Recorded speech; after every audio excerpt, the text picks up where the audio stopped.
Hai, kembali lagi dengan saya Tiur Maria Sitorus.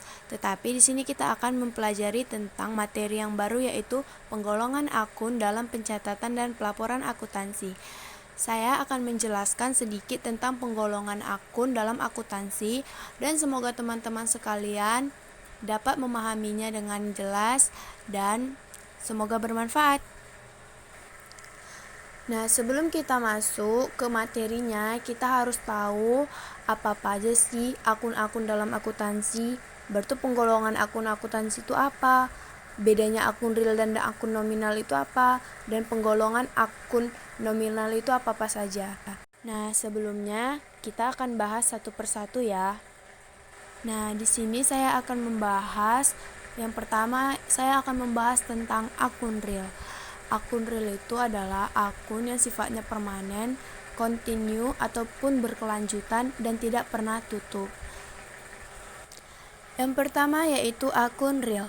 Akun real tetap harus ada selama perusahaan beroperasi. Terdiri dari yang pertama yaitu akun harta ataupun aktiva, terbagi dari harta lancar, harta tetap, harta tidak berwujud, dan investasi jangka panjang. Yang pertama yaitu harta lancar. Mengapa disebut dengan harta lancar? Karena penggunaan tidak lebih dari 1 tahun. Harta lancar berupa kas, perlengkapan, surat berharga, piutang, wesel tagih, persediaan barang dagang, beban dibayar di muka. Yang kedua yaitu harta tetap. Harta tetap yang tidak mudah berubah saldonya, tapi bisa berkurang nilai gunanya seperti peralatan, kendaraan, tanah, mesin, dan gedung. Yang ketiga yaitu harta tidak berwujud. Harta yang secara fisik tidak bisa dilihat tapi punya nilai ekonomis.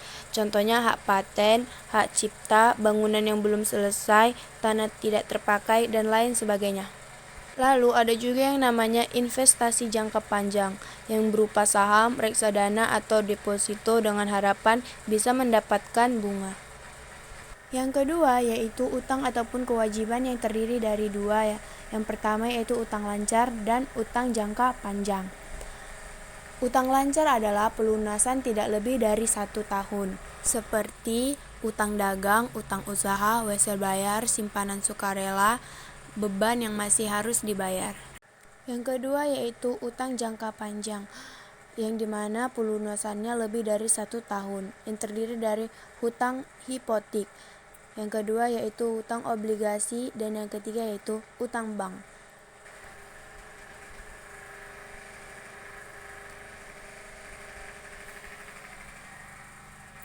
Nah, sekarang kita akan masuk ke penggolongan akun nominal.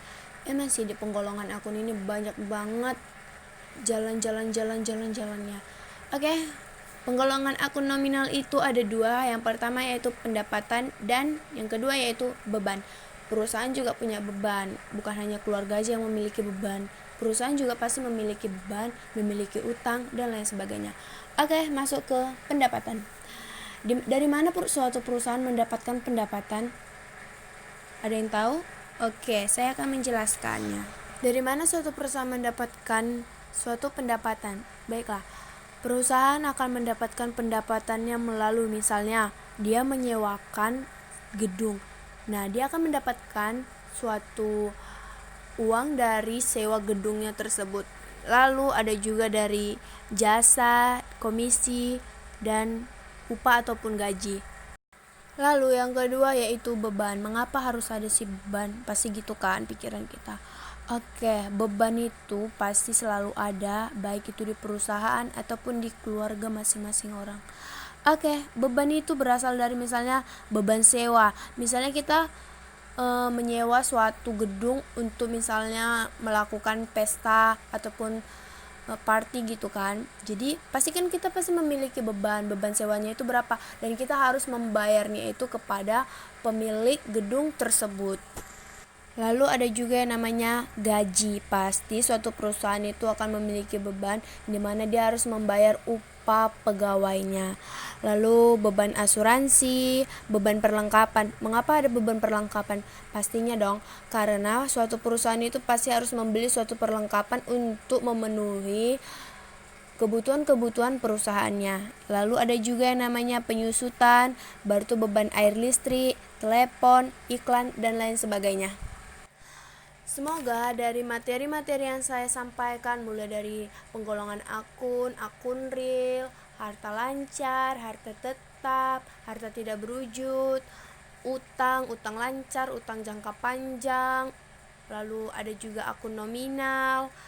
Semoga teman-teman sekalian bisa memahami materi yang saya berikan, dan semoga teman-teman sekalian sudah mengerti itu perbedaan dari akun real dan perbedaan akun real dengan akun nominal, dan apa saja itu penggolongan dari akun real, apa saja itu utang-utang, lalu semoga teman-teman juga sudah mengerti tentang utang jangka panjang, lalu tentang akun nominal.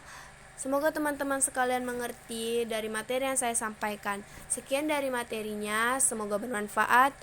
Terima kasih.